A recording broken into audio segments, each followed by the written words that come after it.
যেই মুহূর্তে আপনার শরীর থেকে আপনার আত্মাটা বের হয়ে যাবে, সেই মুহূর্ত থেকে আপনার পরিচয় পরিবর্তন হয়ে যাবে।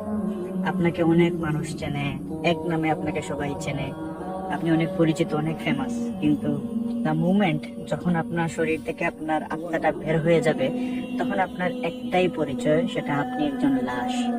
তখন আর আপনাকে বলবে না সাইদকে ঘর থেকে বের করো, সাইদকে ডাকো, সাইদ কোথায়, বলবে লাশটা কোথায়, লাশটাকে বের করো, এভাবে সম্বোধন করবে।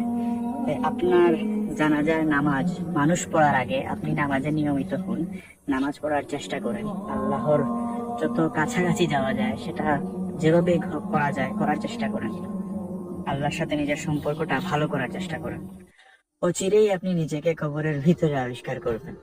কয়েক মুহূর্তের ভিতর আপনি বুঝতে পারবেন কেন আল্লাহ সুবহানাহু ওয়া তাআলা বলছিলেন ওয়ামাল হায়াতুদ দুনিয়া ইল্লা মাতাউল গুরুর, এই পৃথিবী ছলনা ধোঁকা ছাড়া আর কিছুই না।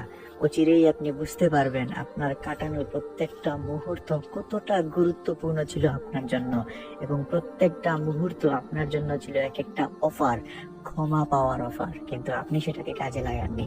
যদি এই পৃথিবীতে থাকাকালীন সময় আপনি এই সময়টাকে কাজে না